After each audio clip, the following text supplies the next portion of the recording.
A ruling will save companies money and, yep, create jobs. Steve Laser with opednews.com. Steve, thanks for joining us. Go ahead, my friend. This is a tough sale for me. I've been in the energy business for 23 years. How in the world is this ruling going to create jobs? Well, directly to the point of the CEO you just had on the screen, and he laid out his concerns very intelligently.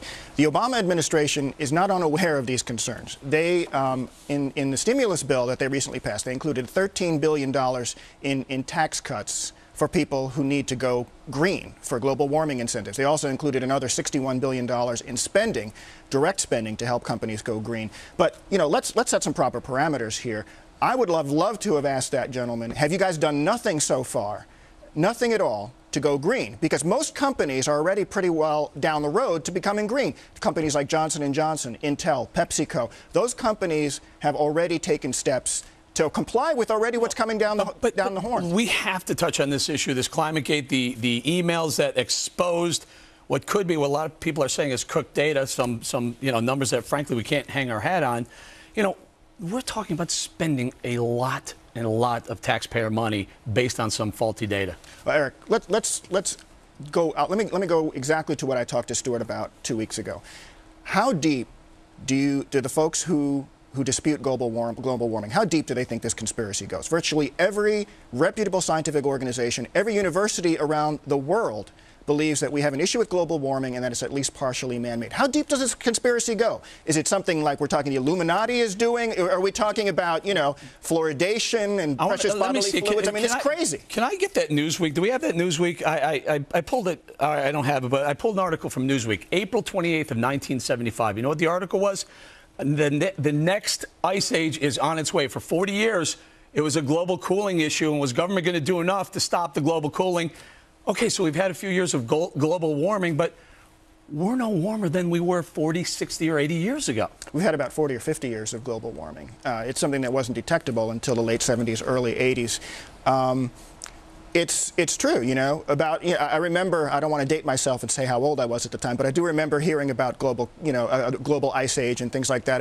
And the reason they were bringing that up was because, geologically speaking, it was about time. Every 50 or 70,000 years, you typically have an ice age, which actually makes it all the more surprising that we're seeing global warming at this point. We should be seeing cooling. We're not seeing cooling. All right, I'm questioning the data, number one, because we're not sure. I think the warmest year on record was about 15 or 20 years. I could be wrong, but pull up this screen. We made this today. This is what's going on in Copenhagen from the Telegraph in the UK. They told us there's going to be 1,200 limos there. There's going to be 140 private planes. And check it out. Can we have that screen?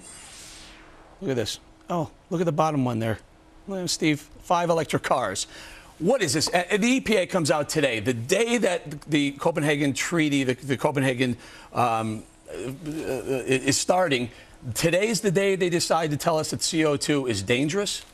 Well, first of all, to the point of the car issue that you showed there, I don't know exactly what those people were thinking, but obviously they weren't thinking. And as far as the data, it's appropriate to have the data now that we're involved in these discussions over in Copenhagen. I mean, it doesn't make sense to go in without having that information. What data?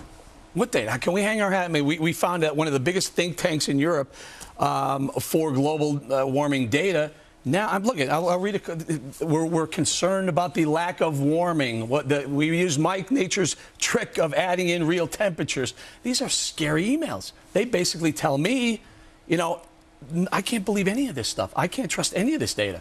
Well, again, a few excerpts of a few sentences of thousands of emails taken out of context. We don't know what that means, but there's going to be an investigation at that university in the UK, Eric. I've already got a bet with Stuart on this. You can have in on it. I don't know who the Stuart guy is. I actually do. But real quickly, how is this going to create jobs? How is ClimateGate, or I'm sorry, climate change, a bill or the EPA coming out with regulation, how is that going to create a job? Well, a lot of American companies are already taking advantage of this. You have Boeing's subsidiary has the most efficient solar energy cell in the world. You have GE that made $17 billion just last year on various eco-friendly initiatives. American companies are already taking advantage of this, believe me. And if they do, they move towards a greener. But what about all those fossil fuel jobs? I think there's a big oil industry, there's a big power industry. Don't they lose jobs? So aren't you just replacing one of these jobs with one of those? Well, what we have to do, and I think what the Obama administration already did with parts of the stimulus, is if possible, we need to make those technologies more green, and if not, we've got to ease those firms and those people into other jobs. All right, Steve Laser, you're with Op-Ed News. Thanks for joining us on set. I do exactly know who Stuart Varney is, too, by the way. All right, investigate the hackers exposing ClimateGate and